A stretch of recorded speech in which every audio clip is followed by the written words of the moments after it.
Hey everyone, welcome back to the channel. Today I'm going to do a slightly different video than what we've done the past couple of videos.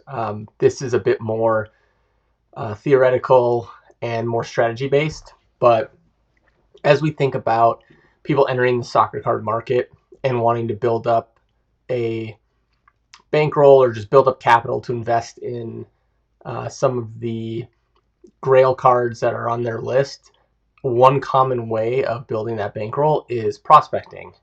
And effectively, what happens is people will buy rookie cards of up and coming prospects, hoping that they become the next, top 5, top 10 players in the world. And then as they get a lot of hype, those cards can be sold for significant profit, and then that profit can be moved into other types of cards. And so, with that theme in mind, I want to talk about a few pitfalls to beware of and to avoid when investing in soccer card prospects. And in this specific episode, I'm going to be talking about two prospects, some that you may or may not be familiar with, but one is Pedri, the midfielder for Barcelona, and then another is Yunus Musa, who is a U.S. men's national team midfielder who currently plays for Valencia in La Liga. And specifically, this video is going to center around an experience that I had with regards to their Colecciones Este rookie stickers. So, quick disclaimer, none of this is financial advice. The insights I'm sharing are based on my personal experience and are meant for educational purposes. So I'll go through what I did and what my thought process was in the hopes that I can help you avoid some of the same mistakes that I made.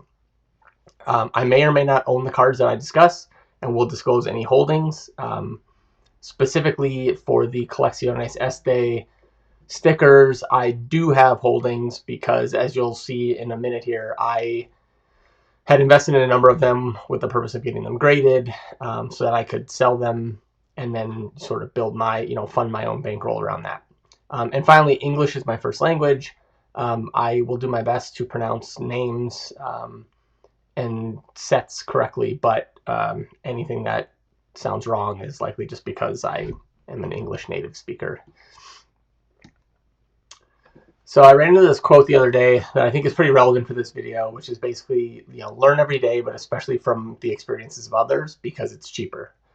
And specifically in this video, I'm going to highlight a very expensive set of mistakes that I made, what I learned from them, and what you can learn from them going forward, with the hopes that you can learn from my experience and it'll be cheaper for you. Okay, so pretty much this whole story started with an Ansu Fati rookie sticker. So 2019 Colecciones Este La Liga rookie sticker. Every year La Liga has these stickers, and Messi even has a sticker from back in 2004.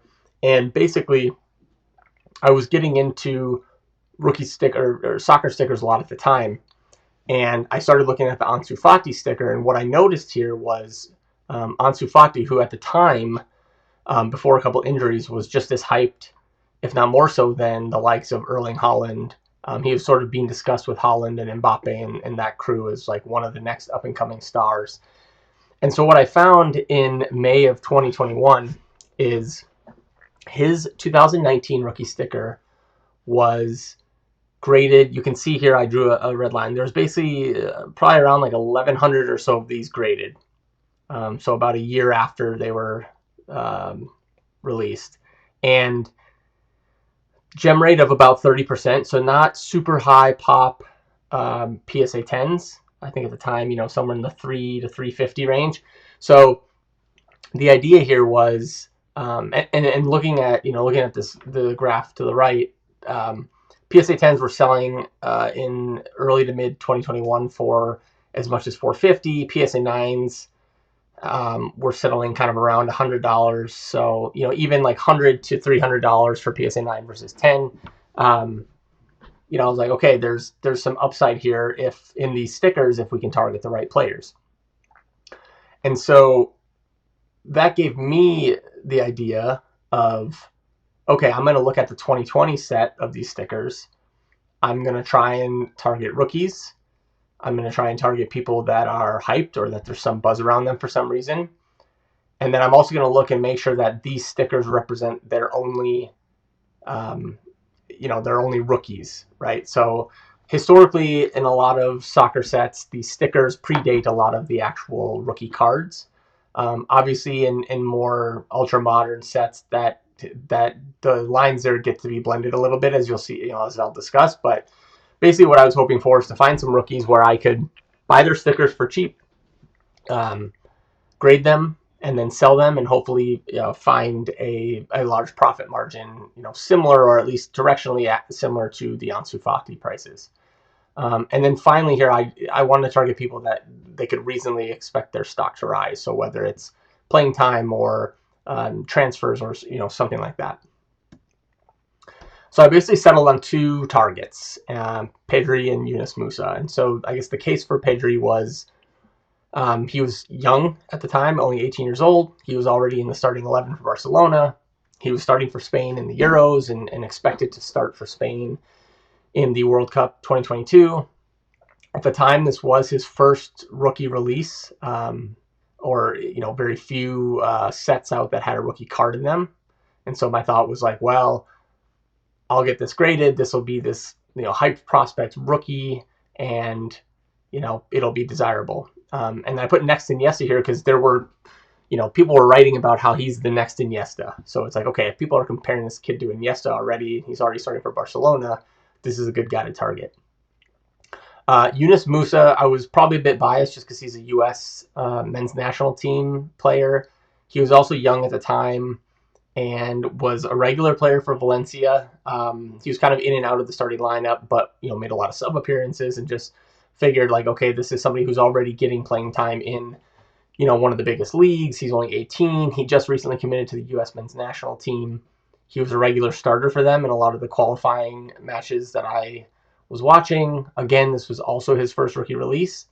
And I just figured like, okay, all these combined, this is leading to him potentially, a future transfer to the Premier League or another bigger club that would provide another hype moment for him in the future as well. And so this is really detailed, but I'll walk through kind of like what I like to do with this stuff is not just blindly buy things. I like to create an investment hypothesis of, what is my cost? What do I think will happen? And, provide some assumptions around, a range of outcomes, and then see like, okay, based on my assumptions, is this a profitable endeavor? And then what are the odds of those outcomes happening? So my investment hypothesis at a simplified level for this was, we'll start on the left side here. So basically I had the opportunity to buy 250 stickers of each, Pedri and Yunus Musa. For Pedri on the left here, the cost per sticker was around $7, so $1,750 total. At the time, PSA was in backlog and increasing their prices, so the PSA was not a reasonable route for grading. So I was looking at SGC, who at the time had a 2 to 3 week turnaround, very fast turnaround, $30 per card. And then just based on the pop reports that I was looking at for Ansu Fati, which was sort of the comp I had in mind, I figured about 40 to 40% of the stickers that I purchased would be in gradable condition, because I wouldn't want to send stuff in that was like SGC 7 or 8. I was looking really for 9.5s and 10s. And if you jump down to that table below, just for reference, you can see that the Ansu Fati sticker, this is SGC. PSA obviously has quite a bit more graded, but I wanted to just provide an apples to apples comparison. There's 78 total graded. Out of that, 9 were 10s, 15 were 9.5s, and 23 are 9s. So in total, that's about a little over half of those that would be graded. About 5% 10s, 15% 9.5s, and 25% 9s. So that gets us to about 40 to 45% of, and that was my expectation, was that I wouldn't be sending all of these in for grading. I would be very diligent about which ones I did send in. And then the remaining that I didn't send in, I would just look to sell raw, or sell them in lots, or send them to ComC or something like that. From an expected grading standpoint, like I mentioned, I expected 5% of the stickers would be 10s. And based on Ansu Fati comps, and then I discounted those partially for, just because, Pedri wasn't quite at the level of hype as Ansu Fati. I expected an SGC 10 would be able to sell for $150, 9.5 for $85, and a 9 for $50. Now, these are all high-level assumptions based on different pieces of data that aren't necessarily perfect apples-to-apples comparisons, but I wanted to at least have a hypothesis that I could use to calculate what I expected the outcome to be. So then if you go down to the expected return, we have basically $1,875. So that's really just the 5% of stickers that would grade out a 10 times $150 sales price. Same for 9.5s, same for 9s. Basically what this comes out to was that I could expect, almost $8,200 from selling SGC 9, 9.5, and 10 Pedri stickers minus the cost of grading, which would be $3,600. And that is basically just 40% of the 250 times 30. So, or the cost plus grading, sorry. So basically effectively 100 stickers at $36, $37 per sticker. So the expected return was, call it like $4,500. I did the same thing for Yunus Musa. You can see the math over here. The only slight difference is that I paid $1 less per sticker for the Yunus Musas. And then the expected outcome as far as sales price was, I think I took 80% of what I had for Pedri, just because Yunus Musa was not quite as hyped. He wasn't playing for as big of a team. He was, I would say, just like kind of like the next tier down from a prospect standpoint. But again, you can see it comes out to about $2,800 of expected profit solely from, the 9s, 9.5s, and 10s. And then with the remaining cards, I just assumed I could try to break even or potentially sell them for a loss. So expected profit from grading, right here you can see Pedri and Yunus Musa, a little over $7,000. And that's on top of the investment that I plan to put in. And then here, so even if none of the other stickers were sold, so let's just assume that 100 were graded for each player, 150 ungraded at a $6.50 average cost, because Yunus Musa was $6, Pedri was $7. Even if I just took a complete loss on those, never sold any of those at all, that would still be $1,950 of, sort of sunk costs. So then that would reduce our expected profit from $7,400 to about $5,400.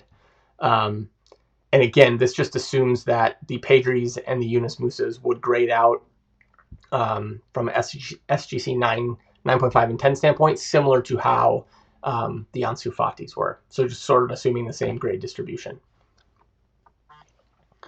So that would basically represent an almost 60% return, the $5,400, a 60% return, given that our total investment would be about $9,250, which is the sticker cost plus the grading fees, and then we would make $5,400 on that. So that's kind of how I was thinking about this. Now, granted, these are all high-level numbers, not 100% precise. They use some assumptions, but the goal of this is really just to come up with, like, what's our expectations, what are the assumptions that go into those expectations, and how can those assumptions change, and if they change, how would that impact our expected range of outcomes.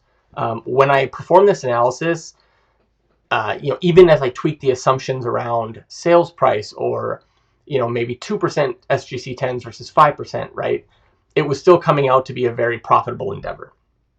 And I'll get into why that was flawed in a bit. But I just wanted to highlight that I did do a good bit of analysis and came up with a hypothesis that supported making this investment. So let's get into some of the pitfalls. So, like, what actually kind of went wrong here, or maybe what are some of the flaws in this logic? So I think pitfall number one is, I'll just describe it as targeting the wrong players. So it's not that Pedri and Yunus Musa are not good prospects or good players. They are, especially Pedri. He's very much a fixture in Barcelona and Spain's lineups. But I think the key here is that you can't just always target the best players on the best teams. And there's a number of things that go into this. There's a player's narrative currently and how that narrative may evolve over time with playing time or transfers or any number of things. And a question I like to ask myself is, what will make this player's cards more in demand in the future than they are now? Or another way to think about that is like, what could impact the demand positively or negatively, in the future versus today? So, for example, at the current supply, assuming no supply changes, the price of the player's cards would increase if and only if demand increases. That's like economics 101. And so what would increase demand? Well, a transfer, potentially, starring at a world tournament, just a lot of success on the pitch, whether it be, leading the league in goals or, just notable flashy play, things like that, right? But this also assumes current supply. So there is also a supply and demand aspect where if the supply drastically increases, demand would have to keep pace with supply in order for price to stay the same. And I think one thing I also learned here is that you can't just copy and paste a strategy from one player to all players. So you can't just look at Ansu Fati and see that his stickers are selling for X and say like, oh, I can do the same thing with Pedri and Yunus Musa because they're also players in La Liga and also have rookie stickers, right? Mostly I picked Pedri and Yunus Musa because, like I said, I was interested in soccer stickers at the time. I had just gotten into stickers and what they mean and was just really excited about trying to find an early sticker for an up-and-coming player, similar to the Ansu Fati from the year before. And as I mentioned, Pedri was a really exciting player. He's up-and-coming star, one of the best teams in the world. Musa had recently pledged his allegiance to the U.S. men's national team, and I just really liked watching him play. I thought he was a very exciting player to watch. And finally, and this is probably where the big downfall was, is they were available. I didn't challenge my assumptions enough on this. I had this idea. I found a seller from Spain on eBay who was selling a bunch of these stickers, and I was like, oh, I'm going to do this. I'm going all in. And so were there better options? Yeah, probably. And as I'll get into later, I think there's also an aspect of opportunity cost here that is very important. So pitfall number 2 is around future supply consideration. So there's a quick timeline here where, and I didn't really know this at the time because I was kind of just getting back into the soccer card market and the sports card hobby. And so basically what happened is in May 2021, I purchased 500 of these stickers, 250 of each player. In May 2021, the Mosaic released its first La Liga set, and Pedri and Yunus Musa both had a rookie card in the Mosaic set. So as soon as that happened, people were scooping up Pedri and Yunus Musa Mosaic rookies. In June, late June, early July, I sent a little over 80 of the stickers that I thought were in great shape to SGC for grading and received those back, mid to late July. However, also in June, Topps Chrome UEFA was released. In August, Topps Chrome Merlin Champions League was released. And in August, Topps Chrome Stadium Club was released as well. And Topps Finest was also released in July. So as you can see, over the course of the next month or so, several new sets were released, all of which included a Pedri rookie card, many of which included a Yunus Musa rookie card. And there's a number of sets on here that I didn't even mention, but the point is that as of right now, Pedri has 256 different rookie cards. That number might actually be higher. And Yunus Musa has 69 different rookie cards. And compared to the single rookie sticker that I thought they had at, when I first started this project, I mean, that's just way too much supply, given the demand that they had at the time and the demand that you could reasonably expect them to have, in a year's time. I mean, the amount of demand that would have to flood into their cards to sustain the prices, for Pedri with 256 different rookie cards, is just not realistic. And so basically I did not factor in these future sets. I did not do my due diligence and understand what sets were coming out, which of those sets contained Pedri, or could at least I could reasonably expect them to contain Pedri. And then using that information to then guide, or at least update my assumptions. So for example, had I done that, I probably would have updated my sales price assumptions. Like instead of $150 for an SGC10 for Pedri, I probably would have reduced that to $100 or $90, or something more more in line with what I could expect future demand to be given the influx of supply. So then pitfall number 3 is basically, I'll just summarize it as FOMO and opportunity cost. So I bought 500 total stickers for 2 reasons. One was the math. I was thinking, if I buy 10, there's a chance that they could all just be bad quality and then I lose out. Whereas like if I buy 250 of each player, it's more likely that I'll have a number of SGC 10s, a number of SGC 9.5s, and there'll be more of a chance that I can actually realize the expected pop report distributions that I was using in my assumptions. So this is more of like statistically significant population of stickers to then make my analysis have a better chance of being accurate. But the number 2 reason in hindsight was, I think, greed. I think I looked at it as I could get all these stickers, I'll grade them all, I'll be the only one selling them, I can kind of sell them one at a time and control the market, and then people will pay for these and I'll just print money. I mean, that was sort of like the high level thought process. I think what I could have done is I could have instead limited exposure by purchasing 50 or 100 or some middle ground, and then grading those, seeing how those did, and then potentially adding more later, which would have also given me the benefit of hindsight to see new sets coming out and adjust to the new realities of the market a few months later. And the elephant in the room here is opportunity cost. So even if all of my assumptions were correct, and even if there wasn't this influx of supply, by locking up this much capital in a specific investment or a specific project, waiting for grading and then having to offload them, I probably missed higher ROI opportunities.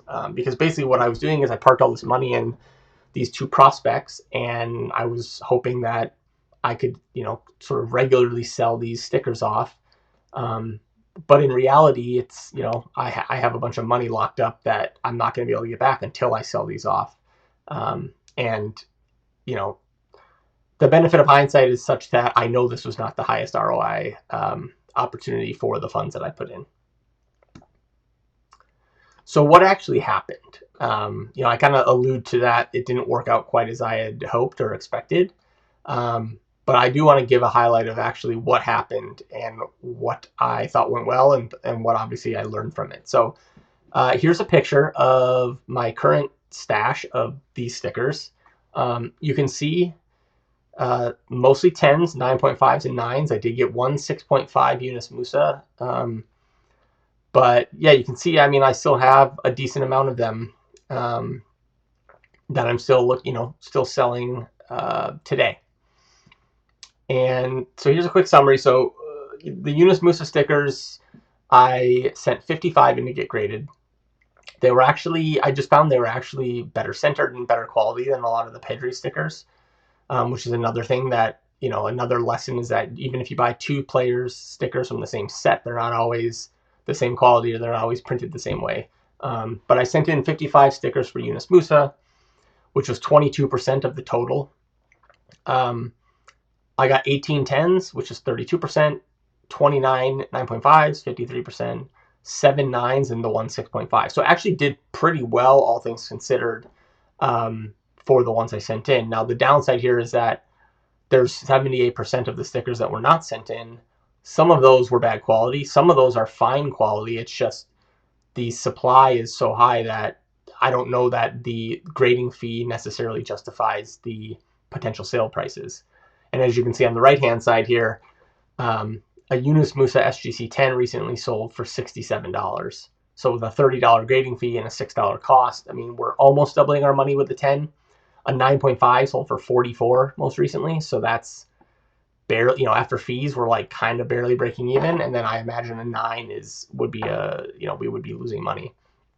Pedri, I sent in 27 stickers, only 11% of the total. I got 5 10s, 10 9.5s, 12 9s. Like I said, the Pedris were just a bit more off center and just harder to grade than the Yunus Musas. And the most recent 10 Pedri stickers sold for $140. But you can see some of the auctions for 9.5s were as low as $30 to $41. So again, like 9.5s, looks like we're barely breaking even. Only really in a 10 are we probably making money on these two.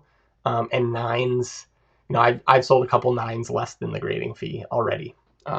So it's, you can see it's obviously not the reality that I had hoped for or thought of when I first took on this project. And so total grading costs based on 82 stickers graded of $24.60. I still own about half of these and half of the graded stickers. And, like I said, I'll look to sell those over the next several months. And at this point, honestly, would be lucky to break even. I think I actually still could break even or, potentially turn a slight profit. But the problem is it's going to take significantly longer to do so. I've already had these cards for almost a year, and there just hasn't been the market for them that I hoped. And like I said, locking up that much capital for a year plus is just not a good strategy to building capital and building a bankroll. The key that I've learned is it's all about turning your investment over as many times as possible and taking the small wins when you can get them. So what went well? So one thing I do think went well with this is that I did make a decision that was based and grounded in data. So I think the approach itself was good.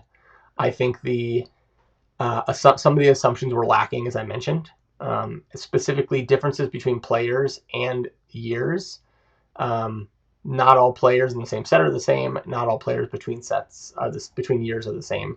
I also failed to account for the additional sets, which was probably the biggest mistake. And really just failed to account for the boom in ultra-modern soccer that has happened over the last year or so. I thought my grading diligence was really well. Like I mentioned, I got all 9, 9.5, and 10s, except for the one random 6.5 where I probably just missed a crease. And, SGC is not an easy grader. And so to get all 9, 9.5s, and 10s on stickers, I thought was pretty good. And there's likely more 9s through 10s in my supply if I were to send everything in, but just doesn't make sense given the given the lack of demand. So what could be improved? I think targeting players with more limited rookie options is obviously the number one. And I actually plan to go into this in more detail in a subsequent video. But like I said, you could pick the best players in the world, but if they have too many rookies, it kind of doesn't matter. Considering additional sets, I think waiting until all sets are released, or at least having a good assumption around where we can expect players to appear, so that we can adjust our supply expectations accordingly.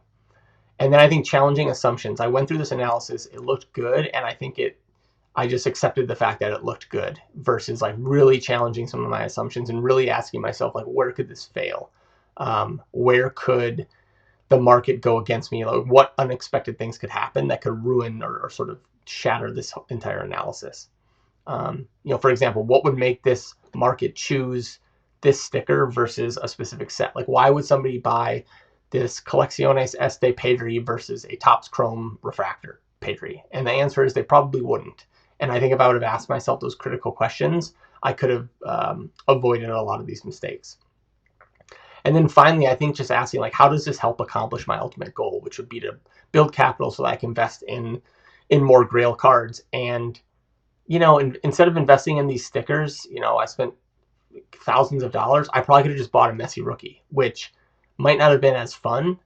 But, sometimes the boring things or the straightforward things are the most prudent things. And in this case, I thought it would be fun to like invest and prospect and send in for grading and, build like a business case around this investment, when in reality, I could have just parked that money in some, early or like rookie cards of some of the GOATs, and it'd probably be worth more today. And I would have had to do a fraction of the work. And that's just a reality of the market sometimes, but a good lesson to be learned, at least in hindsight. And so I think the takeaway for me is, at a high level, is to not plan for what you see in the market today, but as you're going through things, think about what is the market going to look like 3 to 6 months from now, and how would that change what I do today?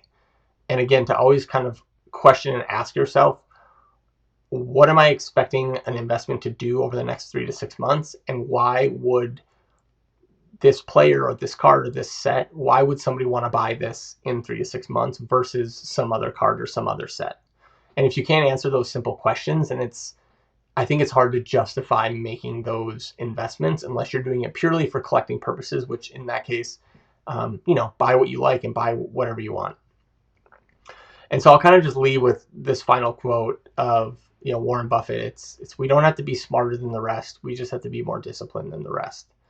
And I think that's really true in all markets. I think really grounding decisions in data and asking challenging questions, challenging assumptions, I think, we can build bankroll or build capital just as effectively through not losing money as we can through making great trades. Like sometimes it's just a matter of not making the wrong trades as much as it is making the great ROI trades, because like I mentioned, the money that I put into the Pedri and Yunus Musa stickers, I could have put that into countless other opportunities that could have yielded 2, 3, 10x returns, and then I'd be in a much different place now than I am, than I would be by investing in those two guys or those two sets or those stickers specifically.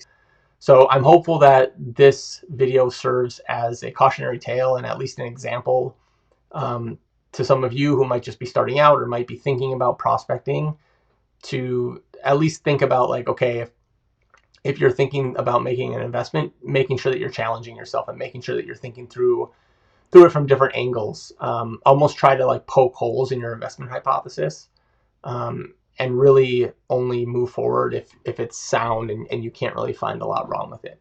And I would also say that don't be afraid to change your investment hypothesis as you learn more information.